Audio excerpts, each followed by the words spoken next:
¿Y si te dijera eso? Oculto dentro del judaísmo, una de las religiones más antiguas del mundo, existe un sistema místico secreto que afirma descifrar la mismísima estructura de la realidad. Este es un sistema tan poderoso y peligroso que, durante siglos, los rabinos desalentaron a cualquiera menor de 40 años de estudiarlo. Un sistema que influyó en todo, desde la magia del Renacimiento hasta la psicología moderna y el brazalete rojo de Madonna. Esto es la Cábala, y es mucho más interesante de lo que probablemente piensas, porque la Cábala no es solo una moda de celebridades de la nueva era. Es un marco metafísico complejo que intenta responder las preguntas más grandes que los humanos se han hecho. ¿Por qué existe algo en lugar de nada? ¿Cuál es la naturaleza de Dios? ¿Y cómo pueden los seres humanos finitos conectarse con el infinito? Así que, si te interesan las preguntas sobre lo divino, específicamente los elementos místicos de una de las religiones más antiguas que conocemos, bueno, este es el episodio para ti. Así que siéntate, relájate y bienvenido al campamento de religión.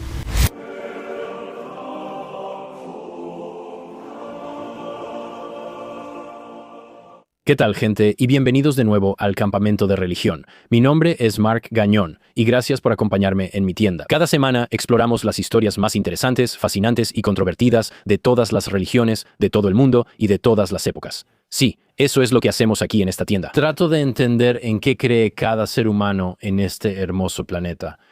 Y realmente creo que no hay mejor manera de entender a una persona que entender al Dios al que adora. Todos vivimos en familias, sociedades, todos crecimos de alguna manera, forma o aspecto influenciados por la religión. Y por eso creo que si realmente quieres entender el mundo en el que vives, tienes que entender todas las diferentes formas en que la gente adora, y ese es mi objetivo aquí hoy. Ahora, quiero decir gracias. Supongo que probablemente sientes, ya sabes, algo similar a lo que yo siento. Por eso estás aquí en el campamento y tienes el mismo interés en tratar de entender mejor a las personas en el mundo. Ahora, trato de tomar todas las cosas buenas de cada religión y dejo el resto. Y hoy no es la excepción, porque vamos a adentrarnos en la naturaleza mística del judaísmo. Esta es una de las facetas y elementos más fascinantes del judaísmo para mí. Ahora, muy rápido antes de comenzar, solo quiero agradecer a todos por sintonizar y hacer posible este programa. Cada vez que comentas o das clic en los episodios o das like o cada vez que interactúas con este contenido, haces posible mi vida, ayudas a cuidar de mi familia, mantienes las luces encendidas aquí en el campamento y, más importante aún, mantienes el fuego encendido. Y, por supuesto, también estás haciendo muy rico a mi buen amigo. Cristos Papadapados, ¿cómo estás? Lo siento, Rey, todo Cristos, lo siento. No tenemos tiempo para que hables de tus hábitos de gasto extravagantes. Porque hoy vamos a hablar de la Cábala. La primera vez que escuché sobre la Cábala probablemente tenía como 8 años y mi mamá me dijo que Madonna se había vuelto cabalista. Ahora, ¿qué significa eso? No tenía idea en ese momento. Así que decidí investigar a fondo sobre esto y lo que encontré es fascinante. Déjenme decirles algunas cosas primero. Primero que nada, no soy judío, no fui criado como judío, no crecí en esta tradición y nunca he aprendido formalmente la Cábala. Así que si hay algo que se me escapa, algo que, ya saben, paso por alto demasiado rápido, o algo en lo que me equivoque, por favor no duden en decírmelo. Si eres judío y creciste aprendiendo esta tradición, por favor infórmame. Me encantaría saber qué me faltó. Mi interés aquí es la verdad, y la verdad nunca le hizo daño a nadie, así que házmelo saber. Por favor, deja un comentario y sé civilizado en los comentarios. Y a mis amigos no judíos, espero que hayan aprendido algo. Por favor, háganme saber qué aprendieron de este análisis de la Cábala. Ahora, ¿por dónde empezamos? ¿Qué tal si empezamos con la palabra Cábala?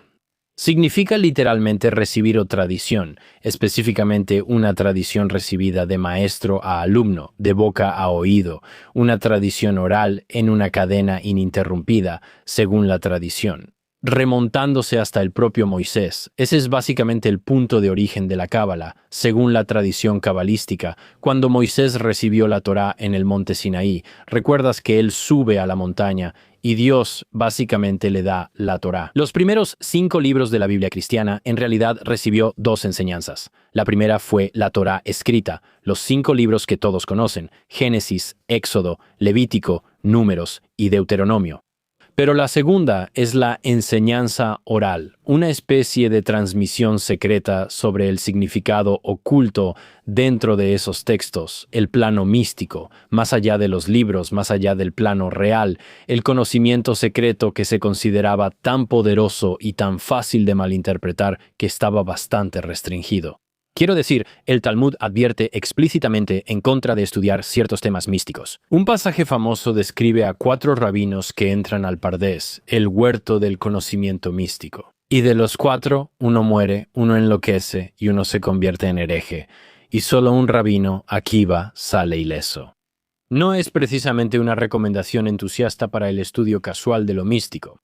Así que, durante siglos, la Cábala solo se enseñaba a hombres judíos casados que tenían más de 40 años y que ya habían dominado la Torá y el Talmud. Ahora, la lógica detrás de esto es que necesitabas madurez espiritual y una base intelectual sólida antes de sumergirte en este conocimiento que podría destrozar tu comprensión de la realidad. La gente siempre habla sobre las drogas psicodélicas y dicen, ten cuidado con la sabiduría no merecida. Y podrías decir que este tipo de estructura rígida alrededor de la Cábala y el entendimiento de la Cábala es, de alguna manera, lo opuesto. Está diciendo, oye, realmente tienes que ganarte esta sabiduría. Y hay personas que están en estados donde han dominado tanto entrenamiento religioso formal hasta que tienen 40 años antes de siquiera poder adentrarse. Pero aquí está el asunto. Mientras la tradición formal estaba restringida, las ideas simplemente seguían saliendo y eventualmente terminarían transformándose. No solo el judaísmo, sino que podrías decir que el mundo occidental mismo. Ahora, en el corazón de la Cábala hay un problema, y es un gran problema. ¿Cómo puede un Dios infinito, ilimitado e incognoscible crear este universo finito, limitado y cognoscible? Y es un problema filosófico interesante que probablemente no tengamos tiempo de analizar completamente hoy.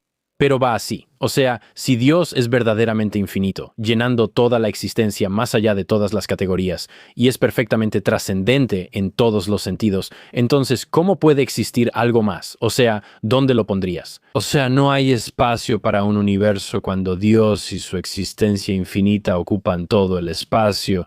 Pero aquí estamos, existiendo en un universo que, de alguna manera, es distinto de Dios. La respuesta de la Cábala a esta paradoja cósmica es una de las ideas más radicales en la historia de la religión. Y se llama el Tzimtzum, y es la contracción divina, según el gran cabalista del siglo XVI, Isaac Luria. Antes de la creación, la luz infinita de Dios, llamada Ein Sof, que básicamente significa sin fin, lo llenaba todo. No había nada más que Dios, así que para hacer espacio para la creación, Dios tuvo que hacer lo impensable. Dios mismo se contrajo. Algunos místicos posteriores insisten en que esta contracción no fue literal, que Dios en realidad no se fue, sino que ocultó su presencia de nuestra perspectiva directa. Pero si creyéramos que Dios se retiró en sí mismo y creó un vacío, un espacio primordial y vacío donde el universo pudiera existir. Es como si Dios básicamente contuviera la respiración, como para hacer espacio para que existiéramos. Pero aquí es donde se pone interesante. Incluso después de esta contracción, el vacío no estaba realmente vacío. Quedó un residuo de luz divina, como la humedad que queda en una taza. Después de que vacías toda el agua, todavía queda un poco mojado. Y en este vacío, Dios proyectó un solo rayo de luz que eventualmente formaría todas las cosas que existen en nuestra realidad. Esta es la creación, no como un acto de expansión, sino como un acto de autocontracción divina. Dios se hizo más pequeño para que nosotros pudiéramos existir. O sea, solo piénsalo. Es una forma interesante de ver la creación, que en realidad fue a través de que Dios se limitó a sí mismo, en lugar de la expansión o la creación como normalmente la pensamos. Ahora, ese solo rayo de luz divina no creó el universo directamente. Eso sería demasiado fácil. En cambio, pasó por una serie de 10 etapas, 10 canales, si lo quieres ver así, cada uno reduciendo la luz infinita en formas cada vez más finitas. Y estas 10 etapas se llaman las Sefirot, y juntas forman la imagen más icónica de la Cábala, el árbol de la vida. Ahora, si lo ves aquí en la pantalla, probablemente ya has visto una versión de esto antes, aunque no supieras qué era. 10 círculos conectados por 22 caminos que parecen como un circuito cósmico o algo así, y básicamente eso es lo que es. Es un mapa de cómo la energía divina fluye de lo infinito a lo finito, de Dios, el motor inmóvil supremo, hacia la creación, del potencial a lo actual. Ahora podemos recorrerlo. En la parte superior está Keter, la corona. Esta es la primera emanación, la más cercana a Ein Sof, que representa la voluntad divina pura antes de tomar cualquier forma. Es tan trascendente que apenas podemos hablar de ello, no podemos comprenderlo. Y debajo de Keter, el árbol se divide en dos pilares, derecho e izquierdo, masculino y femenino, misericordia y severidad, y se dice que esta dualidad recorre toda la creación. En el pilar derecho tienes Jochma, esto es sabiduría, y es el primer destello de percepción creativa, y debajo está Chesed, amor, y básicamente bondad. Esta es la fuerza expansiva de dar. Ahora, en el pilar izquierdo tienes Binah. Esto es entendimiento. Este es el vientre que recibe la sabiduría y le da forma, y debajo está Geburah. Esto es fuerza o juicio. Esta es la fuerza restrictiva que pone límites, y estos pares al final se necesitan mutuamente. La sabiduría sin entendimiento es solo intuición, sin una estructura real.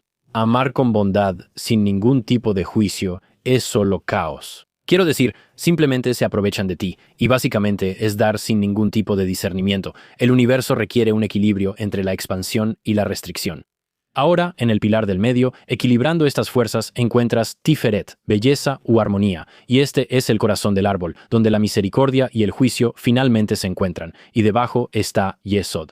Esta es la fundación que canaliza todas estas energías superiores hacia Malkut.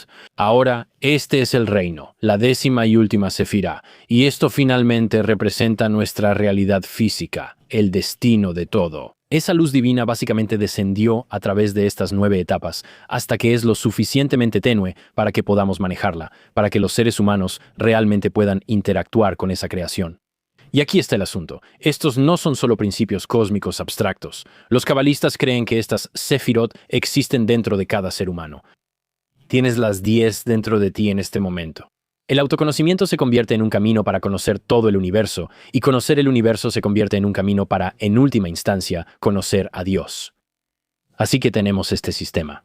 Dios se contrae, la luz fluye hacia abajo a través de las Sefirot, desciende por todas estas fases, y la creación surge de esta manera ordenada. Excepto que eso no es exactamente lo que pasó ahora. Según Isaac Luria, algo salió mal. Algo catastrófico. Cuando la luz divina que primero fluyó hacia las Sefirot, los recipientes no pudieron contenerla. Eran demasiado frágiles para soportar verdaderamente el poder de Dios. La luz era simplemente demasiado poderosa y diferente. Los cabalistas lo explicarán de manera diferente, pero el resultado es, en última instancia, el mismo. Y esta catástrofe cósmica se llama Shevarot Hakalim, la ruptura de los recipientes, y al final lo cambia todo. Entonces, cuando los recipientes se rompieron, la luz divina se dispersó. Chispas de santidad cayeron en los reinos más bajos, quedando atrapadas básicamente en envolturas de materialidad llamadas las Klipot. Ahora, estas envolturas no son exactamente malvadas, son más como cáscaras, o como la piel de una fruta, que ocultan la bondad que hay dentro. Y esta es la explicación cabalística de por qué el mundo está, en última instancia, roto, por qué hay sufrimiento hoy en día, por qué existe el mal, la confusión y la separación de Dios. No es que Dios haya cometido un error, es que la creación necesitaba esta ruptura para cumplir el propósito final, porque aquí viene un giro. La ruptura creó un trabajo para la humanidad, nos dio un propósito. Si las Sefirot se rompieron y las chispas divinas cayeron en el mundo material, entonces alguien necesita recogerlas y reparar este daño. Y ese alguien somos nosotros, son los humanos, eres tú y soy yo, y este es el concepto de Tikkun Olam, esta es la reparación del mundo. Y en la Kabbalah no es solo una bonita idea sobre la justicia social, es el propósito real de la existencia humana. Cada vez que realizas una mitzvah, básicamente como un mandamiento o una buena acción, estás liberando una chispa atrapada. Cada acto de bondad, cada oración dicha con intención, cada momento en que haces lo correcto en lugar de lo incorrecto, eligiendo el bien sobre el mal. Literalmente estás reparando el daño cósmico, reuniendo la luz sagrada y reuniéndola con su fuente, el Dios creador. Los cabalistas se tomaban esto muy en serio. Creían que las acciones humanas tenían consecuencias cósmicas. La forma en que tratas a tu prójimo no solo afecta a tu prójimo, afecta la estructura de la realidad divina misma, y aquí está la esperanza suprema de un cabalista. Cuando se reúnan suficientes chispas, cuando se haya hecho suficiente reparación, entonces el mundo será sanado, y cuando el mundo sea sanado, vendrá el Mesías, la creación estará completa. No solo estás viviendo una vida, estás participando en la redención total del universo. Así que, sin presión ahora, durante siglos, Todo esto permaneció mayormente oculto, enseñado en pequeños círculos, transmitido principalmente por tradición oral. Pero en el siglo XIII, algo cambió. Apareció un libro en España llamado El Zohar, el Libro del Esplendor, y afirmaba ser un texto antiguo del siglo II, según las enseñanzas místicas del rabino Shimon Bar Yochai, mientras se escondía en una cueva de los romanos. Ahora, los estudiosos modernos están bastante seguros de que en realidad fue escrito por un cabalista español llamado Moshe de León alrededor de 1280, pero ya fuera realmente antiguo o una interpretación brillante, el Zohar lo cambió todo. Fue escrito en arameo, en un estilo poético, casi onírico, lleno de parábolas y diálogos y con imágenes muy vívidas y alocadas. Y realmente sistematizó las ideas cabalísticas de una manera que podían ser estudiadas y transmitidas, y de repente los secretos que se transmitían oralmente durante generaciones ahora tenían un libro de texto. El Zohar se difundió por el mundo judío, y cuando los judíos fueron expulsados de España en 1492, una de las grandes catástrofes de la historia judía, se llevaron el Zohar con ellos. Comunidades cabalísticas surgieron en Italia, en el norte de África y especialmente en la ciudad de Safed, en Galilea, donde Isaac Luria desarrolló sus enseñanzas revolucionarias sobre el Tzimtzum y la ruptura de las vasijas. Y entonces la cábala cruzó fronteras. Eruditos cristianos en la Italia del Renacimiento consiguieron textos cabalísticos y quedaron fascinados. Vieron conexiones con el misticismo cristiano, con el neoplatonismo, con sus propias ideas sobre la naturaleza de la realidad y el problema del mal, y sobre por qué existe algo. Y surgió una tradición llamada cábala cristiana, que básicamente mezclaba el misticismo judío con el hermetismo y la alquimia. Y a partir de ahí, las ideas cabalísticas se filtraron en el ocultismo occidental, influyendo en todo, desde el tarot hasta la masonería y la Golden Dawn, una sociedad mágica de la Inglaterra victoriana. El árbol de la vida se convirtió en un símbolo universal del desarrollo espiritual, muchas veces muy alejado de sus raíces judías, pero el legado persiste. Ahora, esto nos lleva a la era moderna y a las preguntas complicadas sobre qué es realmente la cábala hoy en día y a quién le pertenece. Ahora, en el judaísmo tradicional, obviamente, la cábala sigue siendo una disciplina seria. Es estudiada por eruditos que primero han dominado los textos fundamentales de la Torá y el Talmud. Para estos eruditos, no está separada del judaísmo. Se considera la dimensión interna de la Torá. Es el alma bajo el cuerpo de la ley judía. Pero comenzando en la década de 1960 y acelerando durante los años 90 y 2000, la cábala se volvió popular de maneras que incomodaron mucho a muchos cabalistas tradicionales. El Centro de la Cábala, fundado por Felipe Berg, comenzó a enseñar ideas cabalísticas a cualquiera que quisiera aprender, sin importar su origen judío o sin los requisitos tradicionales. Y como resultado, atrajeron a celebridades como Madonna y Ashton Kutcher, Demi Moore. Muchas veces se les veía usando una pulsera de hilo rojo y casi se volvió un accesorio de moda. Las autoridades tradicionales estaban horrorizadas. Para ellos, esto no era solo una popularización, en su opinión, era una distorsión religiosa. Tomaron estas enseñanzas profundas y místicas que se han transmitido durante generaciones, remontándose hasta Moisés y su tradición. Y de repente, se sacan de contexto, se les quitan las bases judías y esta comprensión del texto que las precede, y al final se venden como autoayuda espiritual. Y aún así, el aumento del interés también llevó a personas al judaísmo o a profundizar en él. Algunos empezaron a ver esta cábala popular, ya sabes, surgiendo por todos lados y terminaron estudiando la verdadera. Así que el debate continúa.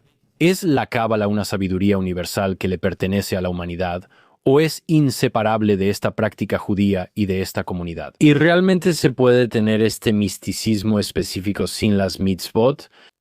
Diferentes maestros tendrán diferentes respuestas, y no creo que esta tensión desaparezca pronto. Ahora, esto es lo que creo que hace a la cábala tan poderosa. Ya seas un místico judío devoto o simplemente alguien que intenta entender la existencia, toma el problema de ser humano extremadamente en serio y, en última instancia, intenta responder la pregunta más grande que los humanos han hecho durante más tiempo. Somos criaturas finitas que, de alguna manera, percibimos lo infinito. Todas las personas en la Tierra, a lo largo de prácticamente toda la historia humana, han estado orientadas hacia la adoración. Sienten que hay algo allá afuera, solo que no sabemos exactamente qué es. Y vivimos en este mundo roto y miramos a nuestro alrededor, hay sufrimiento por todas partes, hay tanta maldad, pero soñamos con la plenitud y podemos ver la belleza en esos destellos y esos pequeños brillos, y tratamos de reconciliar todo esto. Experimentamos esta separación, pero anhelamos esa conexión con algún tipo de fuerza divina. Y la cábala no pretende que estas tensiones no existan, las hace el punto central. La ruptura de las vasijas no es un error que deba lamentarse. Simplemente nos da un propósito. Literalmente inyecta significado en la humanidad. Si todo ya fuera perfecto, entonces, ¿qué habría por hacer? La ruptura crea la oportunidad para la reparación. Y no es culpa de Dios, es solo una consecuencia del poder de Dios. La oscuridad creó la oportunidad para que existieran las chispas, y esa luz está oculta en todas partes. Y cada persona que conoces, cada situación que enfrentas en los momentos más mundanos de la vida diaria, la tarea del cabalista es encontrarla y liberarla, y elevarla de nuevo, para volver a estar en unión con Dios, el Creador. Y tal vez sea superstición, tal vez sea poético, y es una metáfora interesante, o quizás sea la verdad más profunda sobre la realidad. No lo sé, no soy Dios, pero lo que sí te diré es que la próxima vez que mires el mundo y pienses, oh, algo está roto aquí, sabrás que los místicos judíos han estado pensando lo mismo durante siglos. Y ellos llegaron a una respuesta muy interesante, y quizás una de las respuestas más investigadas en toda la historia de la humanidad. Porque está roto, porque quizás así es como se supone que debe ser, y tú eres la persona que puede ayudar a arreglarlo. Y eso, damas y caballeros, es una breve sinopsis de la Kabbalah, el estudio del misticismo judío. Quiero decir, me pareció muy interesante. He escuchado esta palabra toda mi vida. Escuchas sobre la Kabbalah, bla, bla, bla, y nadie realmente sabe. La mayoría de mis amigos que no eran judíos decían algo como, oh, es esta cosa mística. Es como, es su conexión con, ya sabes, su Dios, y es como, está bien, una vez que sepa un poco más. Y de nuevo, no soy un experto de ninguna manera. No pretendo ser algún tipo de erudito religioso. Solo soy, como siempre digo, un tipo con conexión Wi-Fi y ganas de aprender. Pero parece que sí, esta es su versión del misticismo. Los cristianos tienen su propio misticismo, quiero decir. Los musulmanes tienen el sufismo. Esa es su propia versión del misticismo. Y es este deseo de experimentar y entender la realidad en los niveles más profundos mientras estamos en la Tierra. Y para mí, no sé, puedo entender eso. Hay algunas preocupaciones ideológicas con esta idea. Que como la realidad se supone que está rota, que Dios es quien rompió la realidad y que es nuestro trabajo arreglarla, puedo ver cómo hay desacuerdos doctrinales o dogmáticos entre el cristianismo y el judaísmo, porque los cristianos dirían, no, Dios no rompió nada. Fueron los humanos quienes la rompieron, y es nuestra mala voluntad la que, en última instancia, creó el mal que existe en el mundo. Y es Jesús quien lo arregla, así que es una especie de inversión donde los judíos dirían, estas cosas se rompieron, no es culpa de nadie, simplemente los recipientes se rompieron, y es trabajo de los humanos arreglarlo. Y luego, una vez que lo arreglamos, entonces el Mesías regresa o no regresa, el Mesías viene por primera vez. Y puedes ver cómo estas cosas existen en tensión, así que no voy a sentarme aquí y decir como, sí, ambas son correctas. Pero puedo apreciar cómo esta idea de la Cábala tiene sentido en su propio marco, y tal vez sí cambia tu perspectiva de lo divino, pero creo que el resultado sigue siendo probablemente bueno. Como, oye, cada vez que haces algo bueno, estás liberando la chispa de regreso a Dios, ¿verdad? Esta es una buena ética para seguir. Como estás ayudando a tu prójimo, y dentro de ti tienes estas chispas que puedes liberar a través de estas mitzvot individuales. Yo digo, sí, eso hace una buena sociedad, la gente siempre debería ser mejor entre sí. Cada vez que hay una religión que dice, oye, sé amable, sé humilde, entrégate a Dios y sé una buena persona, yo digo, es difícil discutir con eso. No sé, eso es lo que yo saco de todo esto. Es una inversión filosófica interesante de cómo creo que el cristianismo se ve a sí mismo como dogma. Pero aún así, el resultado es bastante similar. Es como, sí, sean buenas personas. Todos podemos ser humildes y, ya sabes, tratar a nuestros vecinos como queremos que nos traten. Crisis, ¿aprendiste algo? De hecho, aprendí mucho, creo que más allá de todo esto de la mercadotecnia del agua de la cábala de los 90 y principios de los 2000, en realidad solo está diciendo que el universo está roto y que los humanos pueden arreglarlo, lo cual es genial. Sí, de hecho he escuchado que la gente hace esta crítica al cristianismo diciendo que, oh, Jesús es el que va a arreglar la creación, Jesús es el que va a arreglar nuestra realidad, así que nosotros no tenemos que hacer nada. He escuchado que la gente critica el cristianismo ahora, yo no creo eso, pero es una crítica interesante. Básicamente dice que si crees que no tenemos que hacer nada, solo tenemos que aceptar a Jesús y que eventualmente Él nos salvará. Entonces es como, bueno, mientras estamos aquí, pues obviamente deberíamos hacer cosas buenas y tratar de ayudar a nuestros vecinos, bla, bla, bla. Pero realmente necesitamos como salvar el planeta, realmente necesitamos como arreglar todo, porque pues existen cosas malas, y así es como son las cosas, y no es nuestro trabajo arreglarlo. Ahora he escuchado a personas criticar el cristianismo de esa manera. De nuevo, creo que probablemente tengo desacuerdos ideológicos con eso, que no necesitamos abordar hoy, pero puedo entender por qué algunos dirían, oh no, Tikkun Olam en realidad es mejor porque pone la responsabilidad en la humanidad para salvarse a sí misma. Ahora, de nuevo, si eres cristiano, esto obviamente es muy antitético a lo que los cristianos creen. Y ya sabes, tal vez musulmán. Tengo curiosidad por saber qué diría un musulmán sobre esto. No puedo decirlo específicamente, pero es un marco interesante. Como, ok, si todo depende de los humanos para arreglar todo, entonces ¿qué hacemos? ¿Creamos más problemas al intentar arreglarlo? ¿Mejoramos el mundo al intentar arreglarlo? No lo sé, probablemente sea una cuestión de perspectiva, pero creo que es interesante y me encantaría hablar más sobre eso. Me encantaría que un cabalista o un maestro de la cábala viniera para responder todas mis preguntas más urgentes sobre la naturaleza de la realidad. Así que si conocen a alguien, dejen un comentario de todos modos. ¿Qué les pareció? Si eres judío, si has estudiado la cábala, si entiendes el misticismo judío, por favor deja un comentario. Me encantaría saber qué piensas. Si hay algo que se me pasó, por favor no dudes en corregirme. Si dije algo incorrecto, por supuesto, déjalo en los comentarios. Los leo todos, en YouTube, Spotify, y si vas a tener una discusión con alguien en los comentarios, por favor mantén la civilidad. Todos somos seres humanos tratando de llegar al cielo, así que, ya sabes, no hay necesidad de ser grosero. Si no eres judío y no estudiaste la cábala cuando crecías, tal vez escuchaste sobre ella por Madonna. ¿Qué opinas de esto? Por favor, deja un comentario. Me encantaría saber si hay algo que hayas aprendido de esto o si algo cambió tu perspectiva sobre cómo funciona la cábala. Por supuesto, si te gusta el contenido de historia y te gustan los análisis profundos sobre las figuras históricas más interesantes de todos los tiempos, tengo buenas noticias. Tenemos History Camp. Ahí es donde hago un análisis profundo de todo lo que ha sucedido. Y si te gustan los análisis profundos sobre temas más ocultos, interesantes y místicos, bueno, Campamento Gañón probablemente sea el lugar para ti. Ese es el canal principal. Ahí es donde hago entrevistas con personas mucho más inteligentes que yo, y luego hago un análisis profundo sobre todo tipo de temas interesantes. Ya sabes, lo que sea que encuentre esa semana, lo oculto, el misticismo, la geopolítica, quién sabe.